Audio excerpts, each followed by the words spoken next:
Gênesis 3, a partir do versículo 1, diz assim a palavra do Senhor. Mas a serpente, mais astuta que todos os animais selvagens que o Senhor Deus tinha feito, disse à mulher: é verdade que Deus disse, não comam do fruto de nenhuma árvore do jardim? A mulher respondeu à serpente: do fruto das árvores do jardim podemos comer, mas do fruto da árvore que está no meio do jardim, Deus disse, vocês não devem comer dele, nem tocar nele, para que não venham a morrer. Então a serpente disse à mulher: é certo que vocês não morrerão, porque Deus sabe que no dia em que dele comerem, os olhos de vocês se abrirão, e como Deus, vocês serão conhecedores do bem e do mal. Vendo a mulher que a árvore era boa para se comer, agradável aos olhos, e árvore desejável para dar entendimento, tomou do seu fruto e comeu, e deu também ao marido, e ele comeu. Então os olhos de ambos se abriram, e percebendo que estavam nus, costuraram folhas de figueira e fizeram cintas para si. Ao ouvirem a voz do Senhor Deus, que andava no jardim quando soprava o vento suave da tarde, o homem e a sua mulher se esconderam da presença do Senhor Deus entre as árvores do jardim. E o Senhor Deus chamou o homem e lhe perguntou: onde você está? Ele respondeu: ouvi a tua voz no jardim, e porque estava nu, tive medo e me escondi. Deus perguntou: quem lhe disse que você estava nu? Você comeu da árvore da qual ordenei que não comesse? Então o homem disse: a mulher que me deste para estar comigo, ela me deu da árvore e eu comi. Então o Senhor Deus disse à mulher: que é isso que você fez? A mulher respondeu: a serpente me enganou e eu comi. Então o Senhor Deus disse à serpente: por causa do que você fez, você é maldita entre todos os animais domésticos e entre todos os animais selvagens. Você rastejará sobre o teu ventre e comerá pó todos os dias da sua vida. Porém, inimizade entre você e a mulher, entre a sua descendência e o descendente dela. Este lhe ferirá a cabeça e você lhe ferirá o calcanhar. Até aqui a palavra do Senhor. Oremos. Pai amado e bendito, te louvamos, Deus, pela rica oportunidade de nos reunirmos essa manhã. Como é bom rever amigos, irmãos queridos na caminhada de fé. Como é bom cantarmos louvores que cantam a Tua palavra, como fizemos aqui essa manhã, e ressaltarmos as Tuas grandezas. Agora, Espírito Santo, fala aos corações, pois como cantamos, o Espírito de Deus está aqui. Que o Senhor traga consolo, traga paz, traga restauração, traga alerta e despertamento a nós também. Sê conosco nessa manhã, em nome de Jesus. Amém. Os irmãos podem sentar.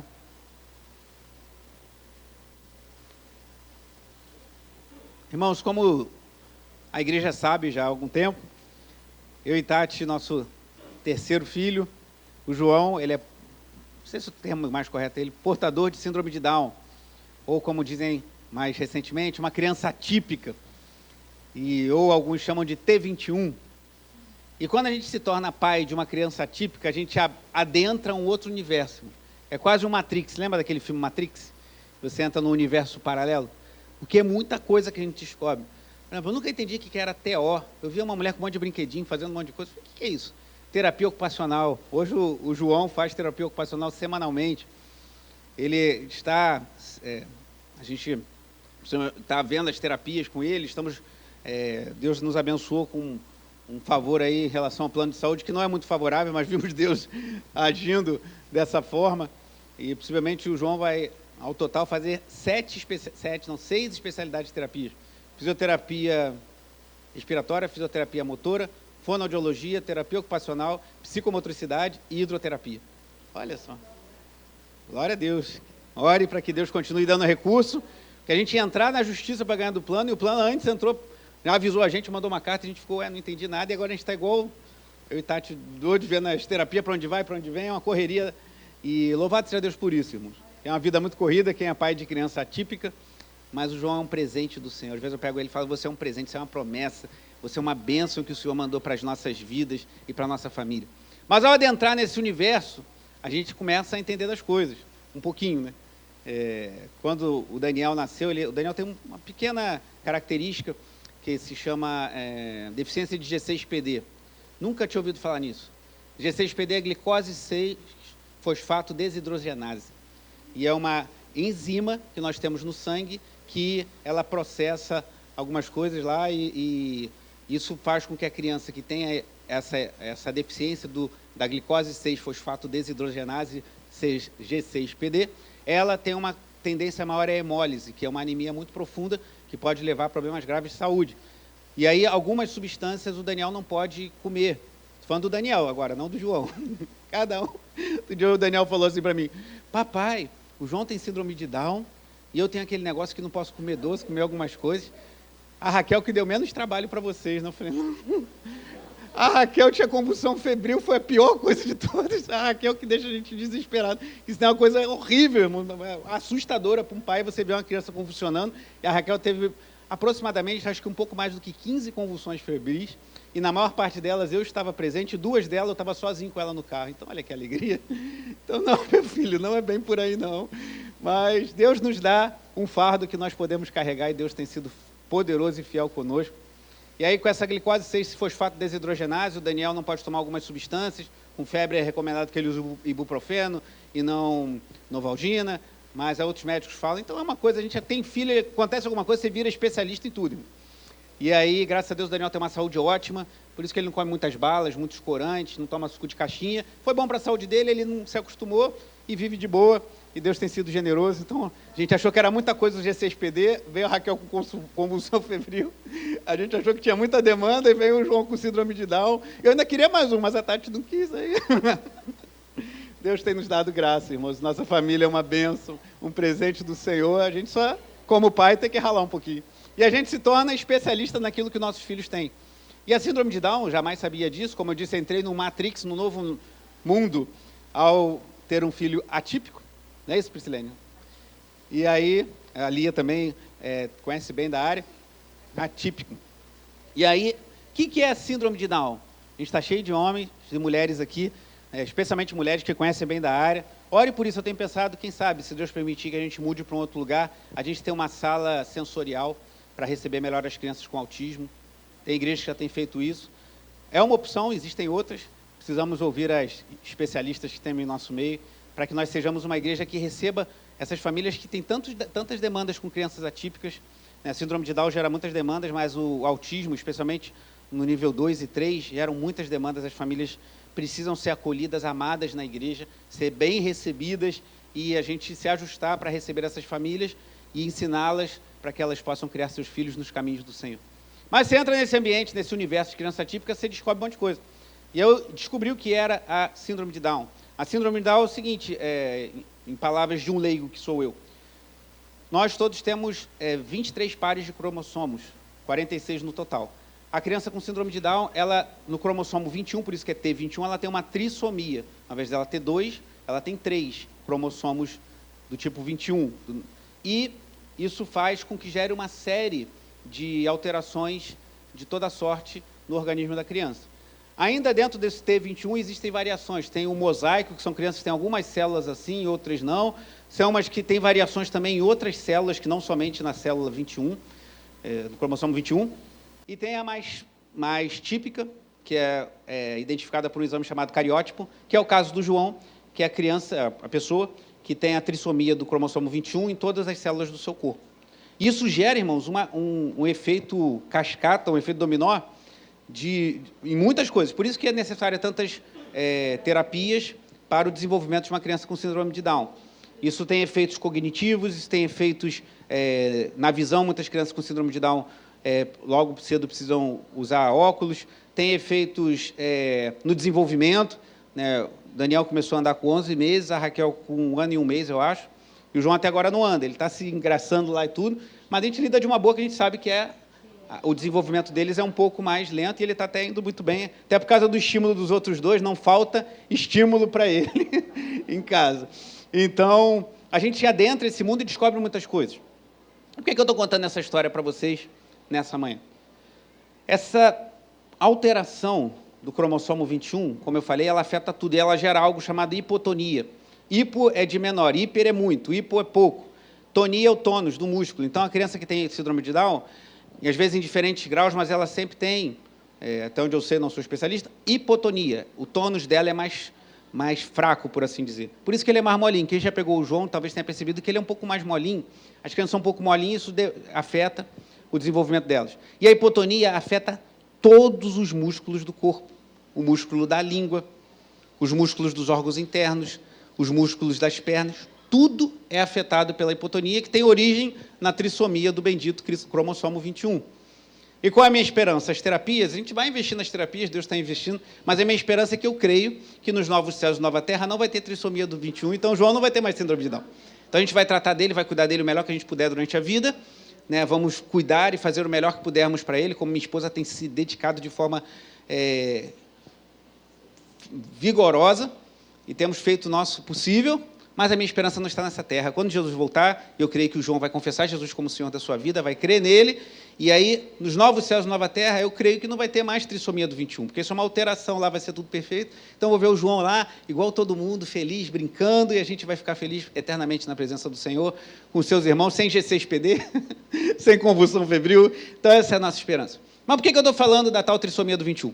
Porque essa leve alteração no cromossomo 21 afeta toda a estrutura, todo o corpo da criança, e do adulto, e do jovem. Isso é para a vida toda, é uma questão genética. Por isso que falam, a síndrome de Down, a trissomia do 21, é uma condição genética. Os médicos, os terapeutas falam dessa forma.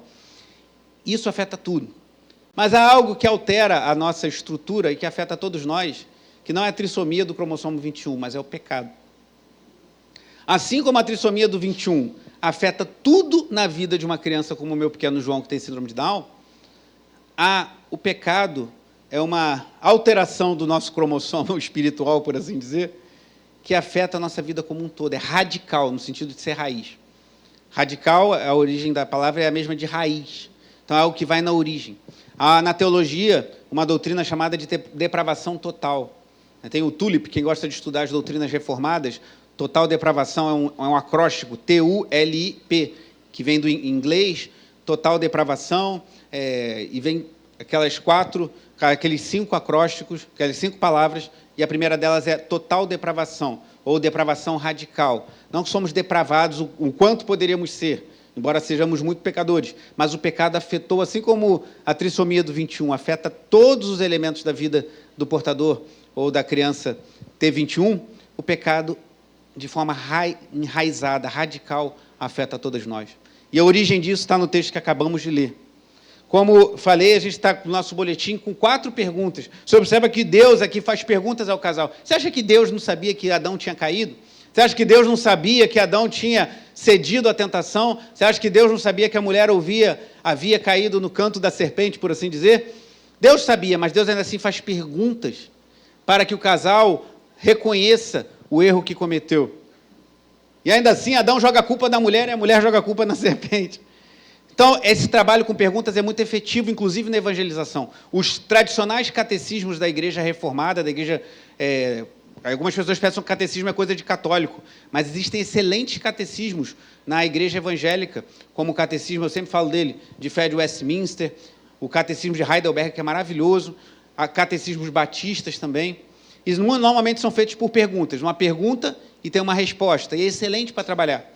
E esse folheto que nós apresentamos tem 4 perguntas, que vai virar um folheto evangelístico. E a primeira dela vimos semana passada, qual é a origem de todas as coisas. E hoje veremos a segunda pergunta, qual é o maior problema do mundo? Por que o mundo está desse jeito? Por que o mundo é tão desorganizado? Por que as coisas são tão estranhas? Por que há tanta violência, tanta maldade, tanto engano, tanto roubo, tanta injustiça? Qual é o maior problema do mundo? Gênesis 3 responde a essa pergunta. Vimos semana passada que Deus criou tudo bom. A terra era sem forma e vazia. Não havia forma e não havia habitantes. O que Deus fez? Deu forma à terra. Deus criou todas as coisas. Os 3 primeiros dias mostram Deus criando o ambiente da criação. E nos 3 dias seguintes, 4º, 5º e 6º dias, mostram Deus colocando os habitantes ali. Habitantes na terra, habitantes no mar, habitantes nos ares. Depois o homem e a mulher. Deus completou o que estava sem forma e vazia, passou a ter forma e plenitude. Deus criou com beleza, Deus criou de forma as árvores serem agradáveis à vista. Então Deus criou tudo bom, tudo belo. E Paulo diz, escrevendo a Timóteo, que é recebido com ações de graças, nada é recusável. Então, nós nos alegramos, eu falava semana passada, com uma boa comida, com a alegria em estarmos em família, em ver uma boa paisagem. Eu falei no domingo sobre isso e acho que na segunda-feira eu passei na Serra Graú Jacarepaguá e eu lembrei da minha própria pregação, como é bonita aquela serra, é belíssima aquela vista que temos ali. O que a gente foi fazer? Ah, você foi votar, foi no domingo mesmo. Ela vota na Tijuca ainda, a gente tem que mudar esse título. A gente foi falando para a Raquel, olha aqui que bonita as árvores. Então Deus criou tudo belo, mas como eu falei também, Deus deu ao homem responsabilidade. Deu ao homem responsabilidade pelos seus atos. E o que Deus falou? Volte comigo no capítulo 2, versículos 15 a 17. Gênesis 2,15. O Senhor Deus tomou o homem e o colocou no jardim do Éden para o cultivar e o guardar. Ou seja, o homem teve trabalho aqui, o trabalho de cultivar e guardar o jardim. E o Senhor Deus ordenou ao homem, de toda a árvore do jardim, você pode comer livremente, mas da árvore do conhecimento do bem e do mal, você não deve comer. Deus falou que não devia tocar? Você não deve nem tocar. Você não deve? Guarde essa informação. Porque no dia em que dela comer, você certamente morrerá. Então Deus deu toda aquela beleza do jardim, todas aquelas árvores, falou, pode comer livremente, mas daquela ali você não come. Porque no dia que você comer da árvore do conhecimento do bem e do mal, você certamente morrerá. Então, voltemos agora ao texto da leitura inicial, capítulo 3. Eu dividi esse capítulo em 3 partes. Primeiro, tentação e desobediência. Segundo, vergonha e medo. E terceiro, juízo e provisão. Tentação e desobediência, vergonha e medo, juízo e provisão. Primeira parte, versículos 1 a 6. Diz assim a palavra do Senhor aqui em Gênesis 3:1. Mas a serpente, mais astuta que todos os animais selvagens que o Senhor Deus tinha feito, disse à mulher, é verdade que Deus disse, não comam do fruto de nenhuma árvore do jardim? Sabe onde essa serpente aparece de novo, sendo descrita? Não mais no primeiro livro, mas no último livro da sua Bíblia. Vai em Apocalipse capítulo 13.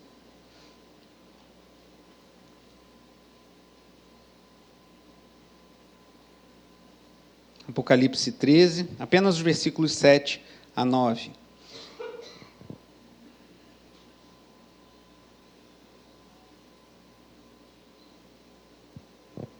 Peraí, não é isso não.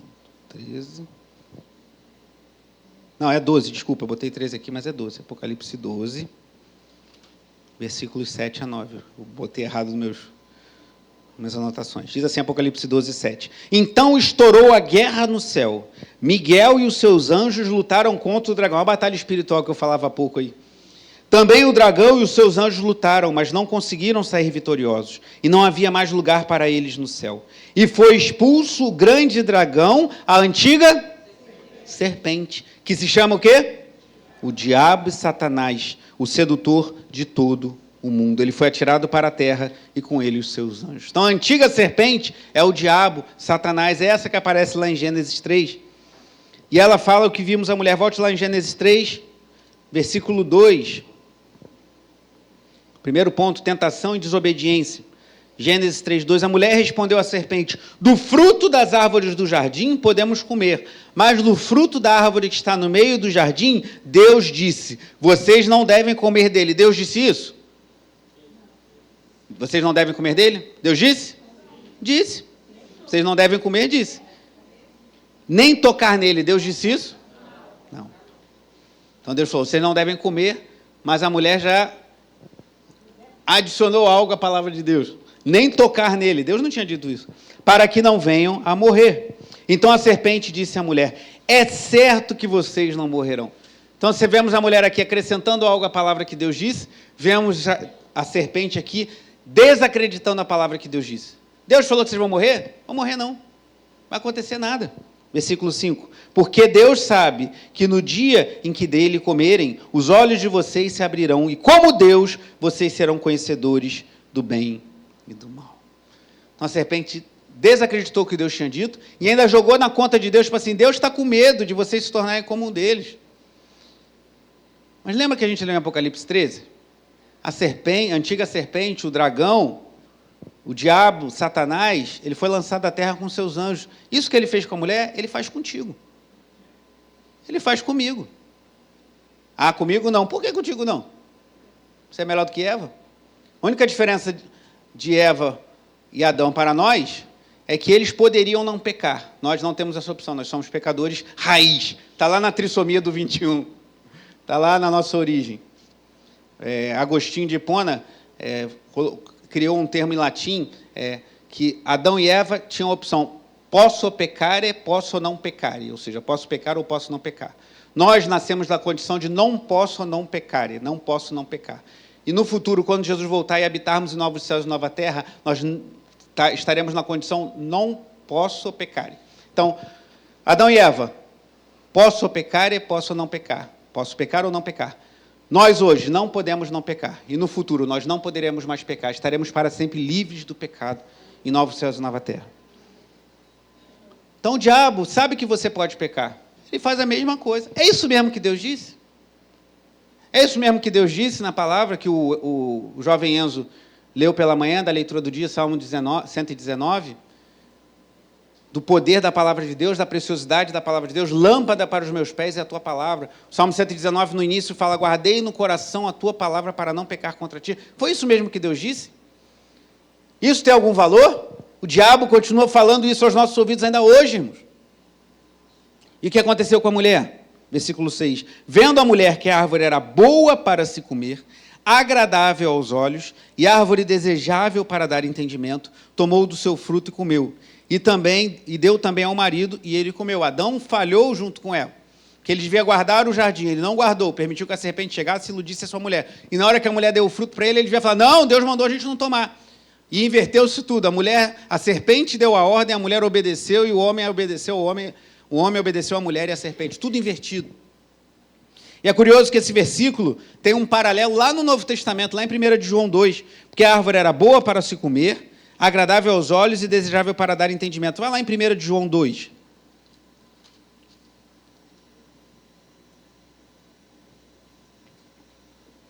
Primeira de João 2,15.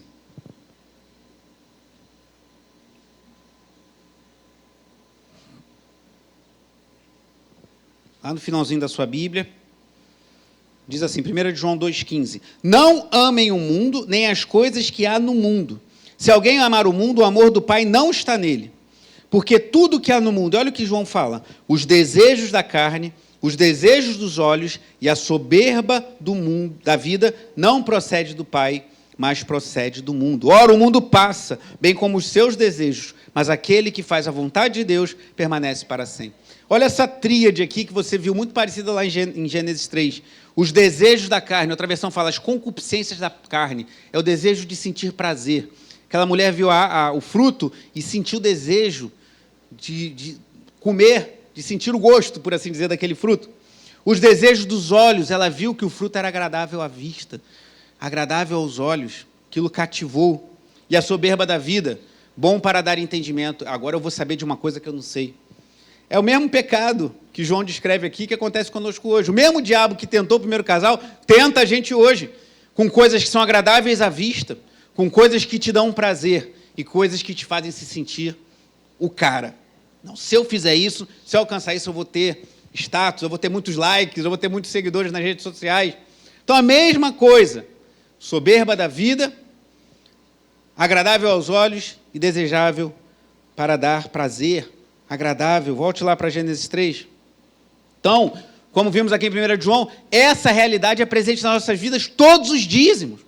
Todos os dias o diabo vai te tentar, e às vezes quando você está mais fragilizado, o diabo não tem ética.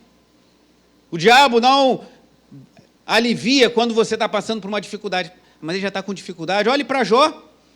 Jó tendo perdido tudo, o diabo vai ainda, bota um monte de doença nele, para fazê-lo blasfemar contra Deus e não conseguiu. Jó reclamou, mas blasfemar ele não blasfemou, como lemos recentemente. Então, o diabo continua fazendo isso, e trazendo coisas que são bonitas à vista, coisas que dão prazer e coisas que fazem você se sentir soberba, assim, um cara melhor do que os outros. E voltando lá para Gênesis 3, então a mulher viu que a árvore era boa para se comer, né, Era gostosa, já dava prazer, agradável aos olhos e desejável para dar entendimento, para você saber de algo que você ainda não sabe, soberba da vida. Versículo 7. Então os olhos de ambos se abriram e, percebendo que estavam nus, costuraram folhas de figueira e fizeram cintas para si. Assim que cometeram pecado, assim que desobedeceram a Deus, adentramos agora no segundo ponto, experimentaram vergonha e medo. Então, primeiro ponto, tentação e desobediência. Foram tentados, como eu e você somos todos os dias. E seremos até o fim, irmãos. Não pense que você é o super-homem ou a mulher maravilha espiritual, pois lá em 1 Coríntios 10, versículo 12, Paulo diz, ao que está em pé, cuide-se para que não caia. E no versículo 13 de 1 Coríntios 10, ele fala, não vos sobreveio tentação que não fosse humana, mas Deus é fiel e não permitirá que venha sobre vós nada que não possais suportar, mas juntamente com a aprovação enviará o livramento. Então, cuidado, mas confie em Deus. Ah, mas essa tentação eu não posso suportar. Quem quer dizer isso para você é o diabo, porque Deus pode te dar escape. Peça a Deus, Senhor, me faz enxergar o escape e deixe-me fugir dessa tentação. Então, isso continua acontecendo hoje. Tentação e desobediência. E o que gera o pecado? Vergonha e medo. Por isso que eles costuraram folhas de figueira. Versículo 8. Ao ouvirem a voz do Senhor que andava no jardim, quando soprava o vento suave da tarde, o homem e sua mulher se esconderam da presença do Senhor Deus entre as árvores do jardim. Então, a presença de Deus, que era algo agradável, que era algo que eles desfrutavam, que era algo de um relacionamento, agora se tornou algo que gera medo. Já viu gente que chega na igreja naquele culto, como foi essa manhã, o louvor maravilhoso, todo mundo quebrantado, orando, a gente cantando com alegria, e você vê que a pessoa fica meio receosa, quase fugindo da igreja, porque ela sente que Deus está nesse lugar e que ela está em erro, e eu estou com medo de Deus. É isso que o pecado gera em nós, gera medo de Deus. Eles ficaram com medo de Deus. E o versículo 9 diz, e o Senhor Deus chamou o homem e lhe perguntou, onde você está? As perguntas, lembra? As perguntas são muito reveladoras, por isso que a gente gosta de usar pergunta na evangelização. Você joga as perguntas e deixa a pessoa falar com as suas palavras e você vai entendendo a mente e o coração daquela pessoa. Versículo 10. Ele respondeu, ouvi a tua voz no jardim e porque estava nu, tive medo e me escondi. Medo e vergonha, produtos do pecado. Ouça a tentação do diabo, siga a voz do diabo distorcendo a palavra de Deus, acrescentando coisas à palavra de Deus e o que vai vir em seguida, vergonha e medo. Versículo 11, Deus perguntou, de novo Deus perguntando, quem lhe disse que você estava nu? Você comeu da árvore da qual ordenei que não comesse? Você acha que Deus não sabia? Eu sabia, irmãos. Eu só viajei uma vez para o exterior, que eu fui a trabalho para Houston, no Texas, quando eu trabalhava na Transpetro, na Petrobras Transporte. E passei 4 dias lá num seminário. E aí, quando você vai no avião, você tem que responder um monte de perguntas. E eu achei, cara, que coisa esquisita. Você é traficante de drogas? Sim ou não? Você está indo com intenção... É mais ou menos assim. Não é isso aí? Você está com intenção de cometer um ato terrorista? Falei, cara, todo mundo deve responder não. Você é da Al-Qaeda? Você só faltava... Falei, cara, que perguntas idiotas. Mas depois eu entendi. Porque quando chega em solo americano, se você cometer um atentado, o que as autoridades norte-americanas fazem? Ó, não vou apontar para ninguém, não. Baixo do Luciano, vem cá. Você escreveu que veio aqui para não cometer atentado nenhum. Você cometeu agora, o peso da lei vai vir sobre você. Então, eu creio que Deus pergunta para que o próprio homem fale. E a resposta de Adão foi essa. Quem? O homem disse, né? Deus perguntou, quem? Você comeu da árvore, versículo 12. Então o homem disse, a mulher que me deste, olha, a mulher que me deste, ela me deu da árvore, eu comi. Brincadeira, hein, Adão? Jogou na conta da mulher. Ó. Deus, eu estou com vergonha, estou com medo, o que a gente faz, irmão? O ser humano não mudou nada. Ah, mudou, porque agora tem celular. A tentação só muda de cara, mas é a mesma coisa. O diabo só muda de roupa, mas é o mesmo diabo. É a mesma coisa, e a natureza humana é a mesma. Então, o que a gente faz quando está com vergonha, o medo é apertado? A gente joga a responsabilidade, ó, a mulher que me deu, senhor. Ó, vai, resolve com ela aí. Foi o que Adão fez. O que Deus faz, então? Vira para a mulher. Então, o Senhor Deus disse à mulher, que é isso que você fez? E qual é a reação da mulher? Adão joga para Eva. Eva joga para a serpente. Não vou fazer com o Nilson aqui, que senão vai falar que o Nilson é a serpente, coitado do meu irmão. A serpente está lá escondida, que não tem ninguém ali. Então, a mulher fala, a serpente me enganou e eu comi. Então, primeiro ponto, vergonha e medo. Após o pecado, seguem-se a vergonha e o medo. Um relacionamento maravilhoso que o casal tinha com Deus, livre, aberto, sem ressalvas, agora é marcado pela vergonha e pelo medo. E um jogando a culpa no outro. E aí vem o terceiro e último ponto. Juízo e provisão. Tentação e desobediência redundaram em vergonha e medo. E agora é a hora de Deus agir. O que Deus vai fazer? Versículo 14 revela. Então o Senhor disse à serpente: o homem jogou na mulher a culpa, a mulher jogou a culpa na serpente, Deus vai falar com a serpente, que nós vimos lá em Apocalipse, que é o diabo, Satanás. Então o Senhor Deus disse à serpente: por causa do que você fez, você é maldita entre todos os animais domésticos e entre todos os animais selvagens. Você rastejará sobre o seu ventre e comerá pó todos os dias da sua vida. Deus declara uma palavra de juízo sobre a serpente. Mas junto com o juízo, o nosso Deus, que é um Deus de graça e misericórdia, ele envia uma provisão graciosa, versículo 15, que é o primeiro versículo messiânico da Bíblia. Porém, inimizade entre você, falando para a serpente, e a mulher, entre a sua descendência e o descendente. Não é a descendência, é o descendente dela. Quem é esse o descendente da mulher? Jesus. Este lhe ferirá a cabeça e você lhe ferirá o calcanhar. Isso aqui revela algo do caráter de Deus, irmãos. Deus podia destruir tudo. Deus podia falar como ele falou para Moisés: eu vou destruir esse povo, de você farei uma grande nação. Mas não, peraí, Deus, vamos devagar. O que Deus podia fazer? Executar juízo logo sobre todo mundo, mas ele é um Deus de graça, é um Deus de misericórdia. Então, mesmo frente ao pecado, mesmo o casal tendo desobedecido a ordem expressa de Deus, tendo dado ouvidos ao diabo, o que Deus faz? Olha, eu vou trazer inimizade entre você e a mulher, entre a sua descendência e o descendente dela, que lhe ferirá a cabeça e você lhe ferirá o calcanhar. A primeira promessa messiânica, a primeira certeza da vinda de Jesus está logo aqui após o pecado. Que Deus maravilhoso, irmãos. Que Deus bondoso. Que mesmo o homem pecando, ele ainda assim envia uma provisão de salvação. E aí falou para a serpente, o homem jogou para a mulher jogou para a serpente, Deus trouxe o juízo para a serpente. Agora Deus vai falar com a mulher. E a mulher lhe disse: aumentarei em muito os seus sofrimentos na gravidez. Com dor você dará à luz filhos. Então filhos não são motivo do problema, o problema é o pecado, que faz com que você tenha dores. O seu desejo será para o seu marido e ele a governará. E agora Deus vai falar com Adão. Adão devia estar assim, né? Isso mesmo, Deus. Juízo sobre a serpente. Fala isso tudo para a serpente. Isso aí, fala para a mulher que ela vai sofrer, que não sei o quê. Aí Deus vai falar com Adão. 17. E Adão disse: por ter dado ouvidos à voz da sua mulher e comido da árvore que eu havia ordenado que não comesse, maldita é a terra por sua causa. A terra que ele devia guardar e cultivar agora é amaldiçoada. Em fadigas você obterá dela o sustento durante os dias de sua vida. Então o trabalho, que era algo prazeroso, agora se torna algo penoso. A gente continua criando e fazendo coisas boas para a glória de Deus, mas com trabalho. O trabalho agora com desgaste. O trabalho não é uma coisa só que te dá prazer, é uma necessidade. Então, com fadigas, obterá dela o sustento. Porque agora há escassez. Antes não havia escassez, havia abundância de tudo. Por causa do pecado, a escassez, o homem tem que correr atrás, não só porque Deus o criou para trabalhar, mas porque ele precisa sustentar. Versículo 18. Ela produzirá também espinhos e ervas daninhas. O pecado alterou a criação, irmãos. Dá a intenção aqui que não tinha alguns elementos na criação que tem agora, por causa do pecado. E você comerá a erva do campo. No suor do seu rosto você comerá o seu pão, até que volte à terra, pois dela você foi formado, porque você é pó, e ao pó voltará. Descrição da morte. Então o pecado gera vergonha, gera medo, o pecado gera afastamento de Deus, consequências na criação, consequências no trabalho, que deixa de ser algo prazeroso, e não para gerar subsistência, mas por causa da escassez o homem tem que correr atrás e no suor do seu rosto ganhar o seu pão, e a morte entra no mundo aqui.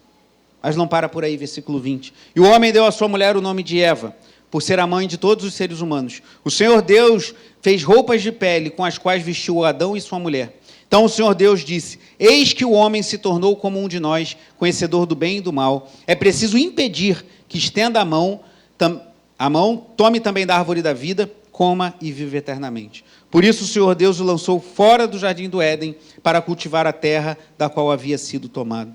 E depois de lançar fora o homem, Deus colocou querubins a leste do jardim do Éden e uma espada flamejante que se movia em todas as direções para guardar o caminho da árvore da vida. Esse é o resultado do pecado. É por isso que vivemos nesse mundo confuso que vivemos hoje. Mas Deus envia o juízo e envia a provisão. Isso tem a ver com a gente hoje totalmente. Se você for em texto, está lá no folheto, vou passar rapidamente por causa do tempo, mas Romanos 3, 23 é um dos textos que está lá no folheto, na segunda resposta à segunda pergunta. Romanos 3, 23 fala que todos pecaram e carecem da glória de Deus. Romanos 6, 23 fala que o salário do pecado é a morte. O primeiro casal pecou e encontrou a morte. E 1 de João 3,4, se alguém perguntar para você, o que é pecado? O que você chama de pecado? Há uma definição na Bíblia, está aí no boletim que você deve estar, se não tiver pego, pega ali na saída. 1 de João 3,4 fala que o pecado é a transgressão da lei. Deus deu uma lei para o primeiro casal, não coma do fruto daquela árvore. A serpente distorceu a palavra de Deus, gerou a cobiça no coração do casal, o homem obedeceu a mulher ao invés de obedecer a Deus, comeu do fruto, transgrediram a lei de Deus, e aí de lá para cá muitas leis colocou Deus para seguirmos e nós desobedecemos. Esse é o pecado. Quando Deus manda a gente fazer uma coisa e a gente faz outra. Mas o nosso Deus continua sendo um Deus de provisão e juntamente com o juízo, Ele envia a graça e a misericórdia. Ele enviou Jesus Cristo para morrer em nosso lugar. E em Jesus nós vemos a perfeita conciliação da justiça de Deus e do amor de Deus. Do juízo de Deus e da graça de Deus. Pois Ele recebeu os nossos pecados. Ele não fez um teatrinho na cruz, Ele sofreu, Ele morreu sem ter nenhum pecado. Então a justiça de Deus foi satisfeita. Um preço pelo pecado, pela desobediência, que se Deus não fizesse assim, Ele seria um Deus injusto. Aí, de certa forma, a palavra da serpente se cumpriria, pois ela disse, Deus falou isso, mas Ele quer dizer outra coisa. Então Deus, por ser justo, Ele precisava punir o pecado. Só que se Ele punisse nós, não ia resolver nosso problema. Então Ele enviou seu Filho para viver sem pecado e puniu o pecado, a justiça de Deus em Cristo Jesus. Mas Ele é um Deus de juízo e de provisão, e em Cristo nós somos reconciliados com o Pai por meio da fé.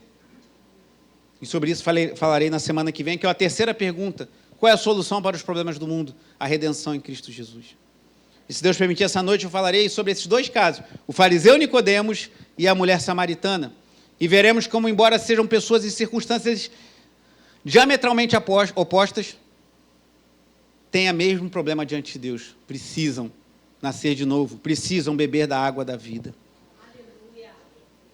É o que você vê nos dois filhos do pai amoroso da parábola do filho pródigo de Lucas 15. O filho que foi é o pecador clássico, abandonou tudo, gastou tudo com bebidas, com mulheres, voltou sem nada. E o filho que ficou revoltado do pai, exerceu seu amor para o mais novo. Dois pecadores. É o mesmo que vemos em outras situações, como em Lucas 18, você vê o cego Bartimeu à beira do caminho, clamando por Jesus. Em Lucas 19, você vê Zaqueu, o homem poderoso, cheio de dinheiro, que sobe a árvore para ver Jesus, e Jesus o chama. Um mendigo à beira do caminho e um homem poderoso em cima da árvore tem o mesmo problema essencial, que não é a trissomia do 21, mas é o pecado residente, radical, que habita em nossos corações. Mas Deus enviou a solução para o pecado, Jesus Cristo, seu Filho, que sofreu a morte para nos salvar. Concluindo, Deus criou tudo belo e perfeito, tudo maravilhoso, sem escassez, mas por causa do pecado, da desobediência, vivemos a escassez, a morte, a angústia, o sofrimento. Contudo, Deus trouxe juízo, mas trouxe provisão. Jesus Cristo, nosso Salvador. E por isso devemos ser eternamente gratos. Então, quando o diabo amanhã soprar no teu ouvido, quando ele te tentar com aquilo que é agradável aos olhos, ou para te dar prazer, ou para te fazer se sentir melhor do que os outros, soberba da vida.